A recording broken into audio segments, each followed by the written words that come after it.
Hello my wonderful students. So students, today we are back with another video. So my dear students, as we have completed our C part of our back exercise question of chapter number 2, right students?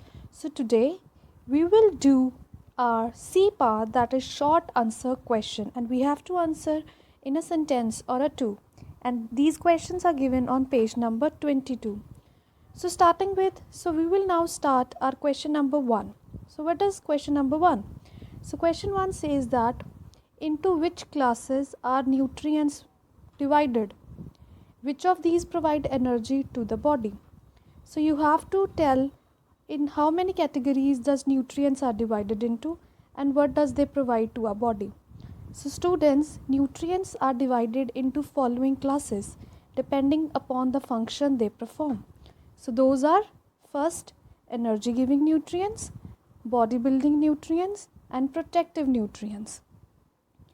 As students, energy giving nutrients are those like carbohydrates gives us energy, body building nutrients are like proteins, right? Protective nutrients are minerals, vitamins, right? So energy giving nutrients, namely carbohydrates and fats, provide energy to the body. So this is the answer of question number 1. Moving further, question 2. Question 2 says that what are protective foods? So you have to define protective foods. So students, answer of this question is protective foods are foods that contain minerals and vitamins. The minerals and vitamins in the protective food protect the body against various diseases. As the word protective itself specifies that it protects the food from various diseases, right? Moving further. Question number 3. What does question number 3 says? Question 3 says, how are the proteins important for the body? So you have to tell how proteins are important for the body. So student, answer is protein is a body building nutrients. Proteins are important to generate new cells and to replace old and worn out cells, right? Hence they play a role in growth of the body. So moving further, question number 4. Question 4 says that mention 2 cooking methods that destroy nutrients in food.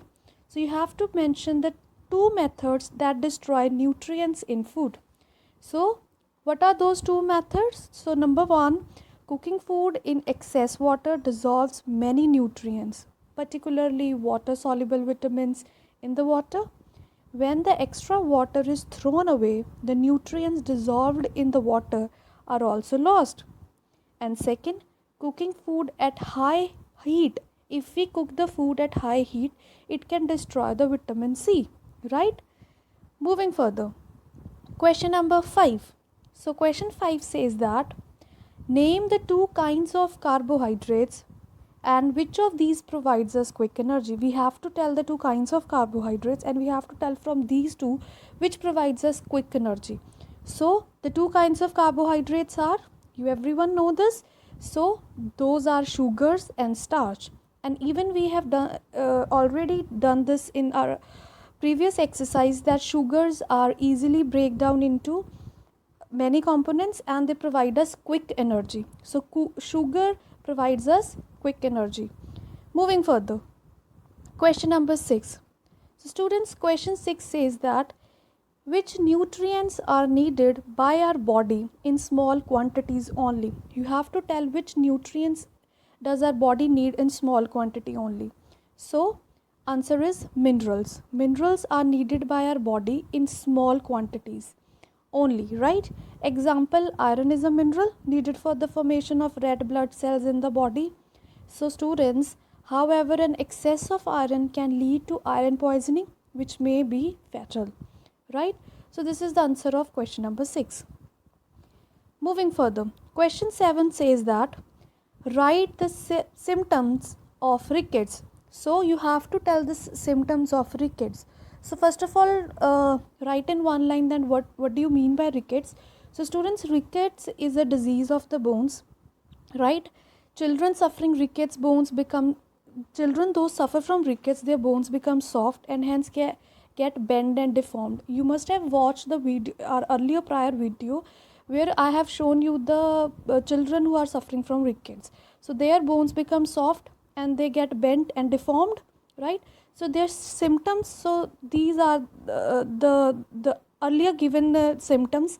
So the symptoms will be also the same, like bow legs, pigeon type chest, bending of the spine, right? So these are the three symptoms of rickets. Moving further, question number 8. So question number 8 says that what are the symptoms of marasmus? Now we have to tell the symptoms of marasmus.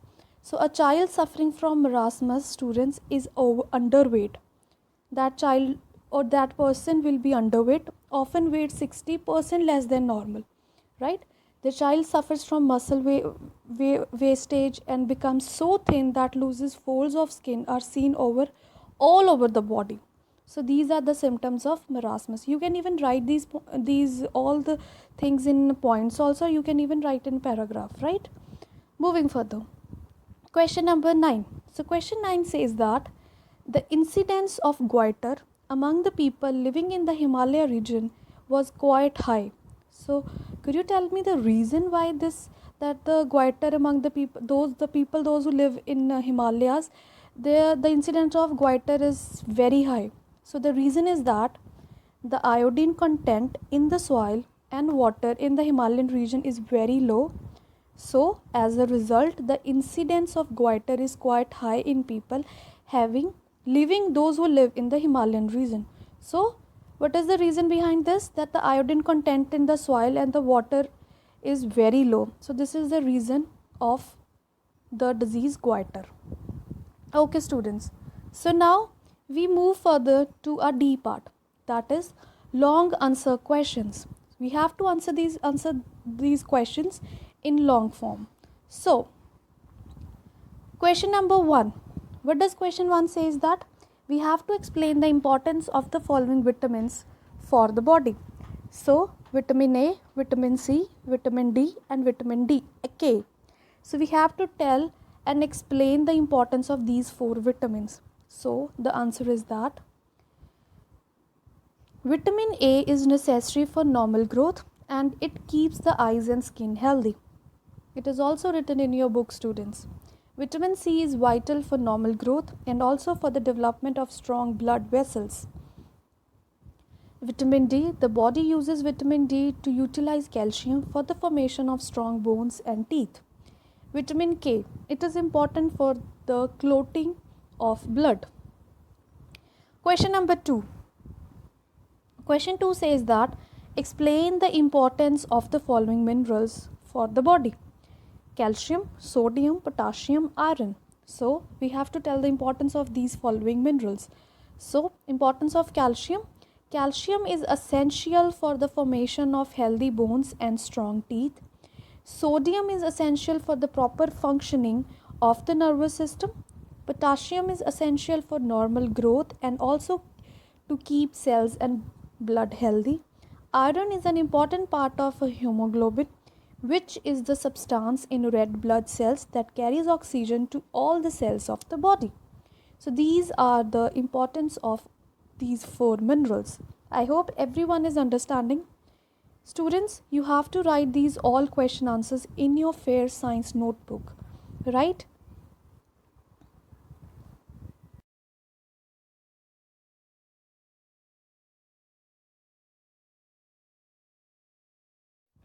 Moving further, question number 3. Question 3 says that why should you drink 6 to 8 glasses of water every day even when water does not provide any energy? So student, as you also know that your parents must say you that drink much water as you can. So what is the reason behind that? As we know that water does not provide any energy to us, yes, so there must be any reason that our parents says us, and this question also is there that why we drink so much water as water does not provide any energy. So the answer is that water serves the following vital functions in our body. Those are: water helps in the absorption of nutrients in the body. The nutrients obtained from blood are transported throughout the body by water. The wastages generated in cells are collected and transported by water. So students, these are the three reasons, and so that every day we lose water by excretion, right? We lose our water by excretion, by sweating, etc. So to replenish this water, we must drink at least 6 to 8 glasses of water each day. So this is the reason behind this, that we should drink more and more water. So moving further, question number 4. Question 4 is, what do you mean by a balanced diet? Is it the same for everybody? And if not, why? So you have to tell first of all the definition of balanced diet, and then you have to tell, is that same for everybody? And if not, then why? So students, a balanced diet is a diet which supplies all the required nutrients for the healthy functioning of the body in the proper amounts. A balanced diet is individual specific. It is not same for everybody, students, okay? So it cannot be the same for everybody, and varies depending upon the age, gender, type of the work of an individual. So example can be, a growing child needs proteins to grow rapidly. Nursing mothers and pregnant women needs more proteins to feed a growing baby. Laborers must consume more carbohydrates and fats as they need more energy, right? So these are the examples. Moving further, question number 5. So question 5 says that, what are deficiency diseases? Name 4 deficiency diseases and the associated nutrients. So you have to define the deficiency diseases, and you have to name the 4 deficiency diseases associated with the nutrients. So individuals who are unable to consume a balanced diet and therefore do not get the required amount of nutrients from their diet suffer from deficiency diseases, right? So this is the meaning of deficiency diseases. And 4 deficiency diseases are scurvy, rickets, anemia, and goitre. As scurvy is caused by deficiency of vitamin C, rickets are caused by deficiency of vitamin D, anemia is caused by deficiency of iron, goitre is caused by deficiency of iodine. So scurvy due to vitamin C, rickets due to vitamin C, rickets due to vitamin D, anemia due to iron, goitre due to iodine. Moving further, question number 6. So your question 6, your last question says that, discuss the importance of roughage in our diet. We have to tell the importance of roughages in our diet. So students, roughages consist of indigestible carbohydrates found in fruits and vegetables and remains undigested in the entire digestive tract from mouth to anus, right? The roughage serves certain important functions. So these are the certain important functions of roughages. As it helps the muscles of the digestive tract in the formation of stools, it prevents constipation and ensures proper bowel movement. A diet that supplies adequate roughage is to reduce the incidence of heart diseases, bowel cancers, and irritation of the bowels. So students, this completes your chapter. This is the end of our chapter. I hope everybody understood, and now I also hope that everybody should write all these questions, all these short answer questions and the long answer questions in your science notebook neatly. So till then students, take care, and we will meet in another video. Thank you my dear students.